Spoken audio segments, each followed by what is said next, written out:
Olá pessoal, tudo bem com vocês? Então, me ajeitando aqui para aparecer menos doida no vídeo. Então, a correção do capítulo 4 vai ser feita na monitoria pela tia Nath. Eu peço que todos participem da monitoria, tá? Pra gente poder dar andamento no nosso conteúdo. E agora a gente inicia o capítulo 5, que vem falando sobre a organização a organização política do Brasil. Social também. A organização política do Brasil. Então, nós vamos dar início ao capítulo 5, tá? Falando de como funciona o sistema político brasileiro, como ele está organizado, né? Como você reconhece as características e as funções dos três poderes no Brasil. Vocês também vão aprender a reconhecer quais são os governantes do Brasil nas diferentes esferas, seja ela municipal, estadual ou federal.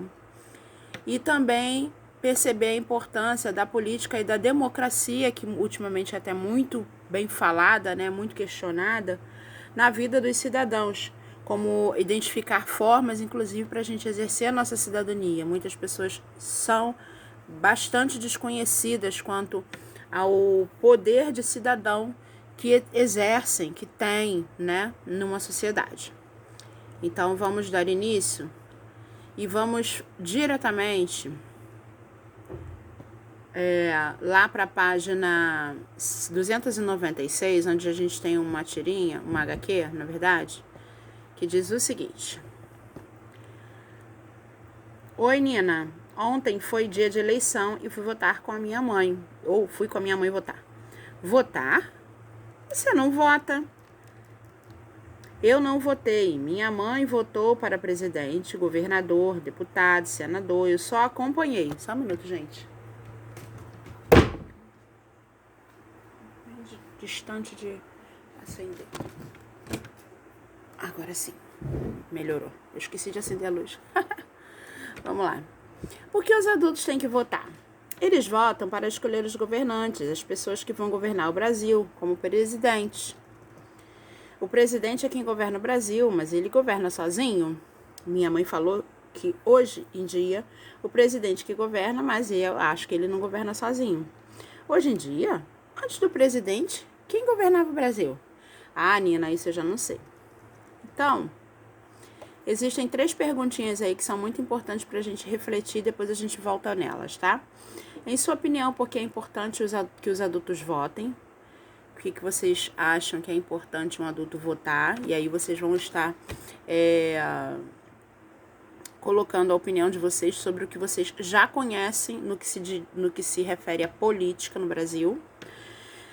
Como o Brasil é governado atualmente, ver se vocês estão ligados nisso aí.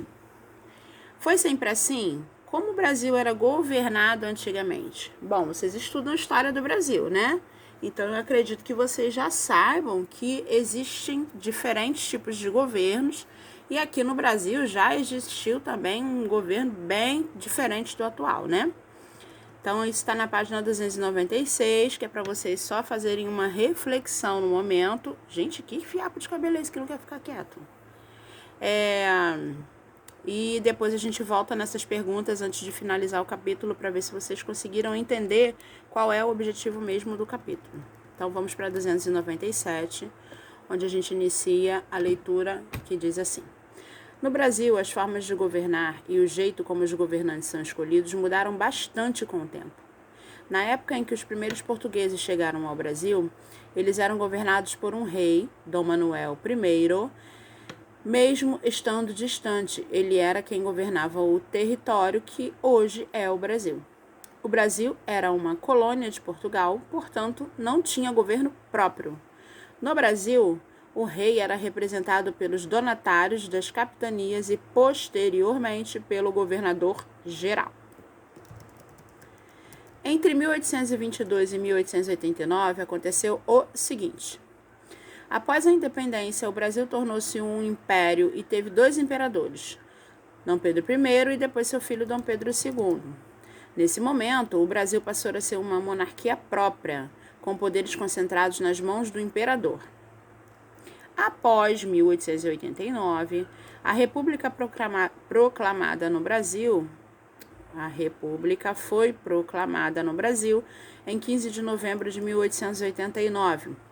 O Brasil passou a ser governado por um presidente escolhido por meio do voto e com um mandato, com tempo, né, de governo indefinido. O poder passou a ser dividido em 3 esferas: poder legislativo, poder executivo e poder judiciário. Então, a gente já tem esse resumo da vida política no Brasil lá dos tempos da época do Brasil colônia. 298. No capítulo 4, você viu que o nome oficial do Brasil é República Federativa do Brasil. Vamos lembrar o que isso quer dizer. Vamos para o primeiro parágrafo. Nas certidões de nascimento, passaporte, registro geral, carteira de identidade, a carteira nacional de habilitação, que é a carteira de motorista, entre outros documentos, o nome do país aparece sob forma completa: República Federativa do Brasil. Junto a ele, há um dos símbolos nacionais, que é o brasão de armas da República, esse que vocês estão vendo aí, logo abaixo do parágrafo. O brasão da República, ou brasão de armas do Brasil, é um dos símbolos nacionais que foi encomendado pelo presidente Marechal Dom Deodoro da Fonseca. O uso desse brasão é obrigatório em documentos oficiais e está presente em todos os prédios públicos dos governos municipais, estaduais e federal, além dos quartéis militares e policiais. Então, o que vem a ser a palavra república? Vamos ler o que vem a ser a palavra república. A palavra ela vem do latim res publica, que quer dizer coisa do povo, ou seja, aquilo que diz respeito aos interesses do povo, de todos os cidadãos. Mas o que é então a República Federativa do Brasil, lá na página 299? Somos uma república, ou seja, uma forma de governo em que o chefe do Estado é escolhido pelo povo, normalmente por meio do voto livre e secreto. Em nosso caso, temos o presidente da República, eleito a cada 4 anos. Somos diferentes, por exemplo, da monarquia, em que o rei é o chefe e fica no trono até morrer, sendo substituído por um filho e assim por diante. É um regime hereditário. Então, aí, neste pequeno parágrafo, a gente já consegue identificar a nossa forma de governo e outra diferente forma de governo. Por exemplo, a nossa forma de governo é o governo republicano, que é o governo onde um chefe do Estado, que é o presidente, ele vai ser escolhido por meio do votos e ele tem um mandato definido, ou seja, ele tem um tempo para exercer esse mandato, tá? Já outro tipo de governo que apareceu por aí, que é a monarquia, é o governo em que existe um rei que governa, né, como chefe de Estado, o país, e que ele só vai ser retirado do trono quando ele morrer. E aí os seus sucessores serão, consequentemente, o quê? Os seus filhos, os seus... esqueci a palavra. É um regime hereditário. Por quê? Porque é passado de geração para geração, tá bom? Então, vocês vão fazer a página 299. Não sei se anteriormente tem tarefa, mas eu acho que tem. Vai fazendo tudo, tá? Depois a gente chega lá na 300, que tem algumas frases nos balões aí da turminha do Eleva bem interessantes. Então, eu vou fazer assim, ó. Relógio e meio. Candidatar-se a cargos políticos. Propor melhorias para a comunidade ao participar dos partidos políticos, associações de bairro, conselhos municipais, etc. Reclamar se os políticos não trabalharem a favor de toda a população. Acompanhar e opinar sobre o que os governantes estão fazendo. Utilizar o voto para escolher seus representantes. E no meio, vivendo em uma democracia, os brasileiros têm direito a... Então, era para eu ter começado até do centro. Tudo isso que eles falaram é um direito seu enquanto cidadão. Então, podemos exercer os nossos direitos enquanto cidadãos? Sim, devemos. Mas para que a gente exerça os nossos direitos, tá? A gente precisa escolher os nossos governantes e principalmente saber de quais são, né, bem profundamente, todos os direitos que nós temos. Então, o Brasil, ele é uma república, mas ele é uma democracia, ou seja, a gente tem o direito de escolha, como também tem o direito de participar das decisões que vão incluir toda uma sociedade. Isso é um governo democrático. Quando eu faço um tipo de votação na sala de aula, o que vocês acham? Como é que a gente pode fazer? Eu estou exercendo a democracia. Por quê? Porque também é direito de vocês participarem da escolha de alguns processos que a gente faz em sala de aula. Assim também funciona o nosso governo brasileiro. Por ser uma democracia, nós precisamos saber que temos direitos e que podemos exercer, sim, esses direitos, ok? Na página 300 tem até um livrinho, não sei se ele está em plataforma digital, vale a pena de repente pesquisar, chamado Quem Manda Aqui.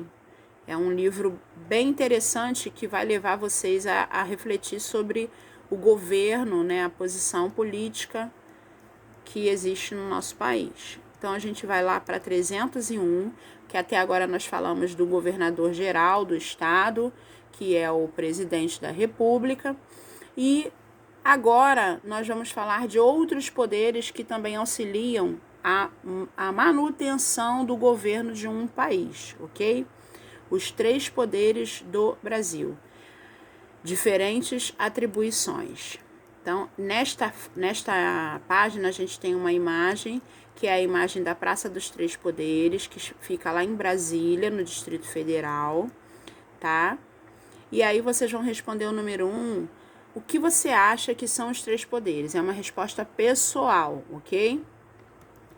Vamos para o parágrafo que diz o seguinte: o Brasil é uma federação, ou seja, ele é dividido em unidades federativas que podem elaborar as próprias leis e escolher os próprios governantes, apesar de estarem submetidos a um governo central. Portanto, o sistema político brasileiro está organizado em 3 esferas: a esfera municipal, a esfera estadual e a esfera federal. São essas esferas que nós vamos começar a conhecer a partir de agora, lá na página 302, ok? Só que eu vou pausar o vídeo porque vai bater 13 minutos e aí eu vou naquele mesmo processo que vocês já estão carecas de saber. Pauso, subo e continuo a gravação e a gente volta no próximo vídeo. Deixa até que eu sempre coloco no próprio vídeo a página que eu parei. A gente para na página 301 e volta na 302.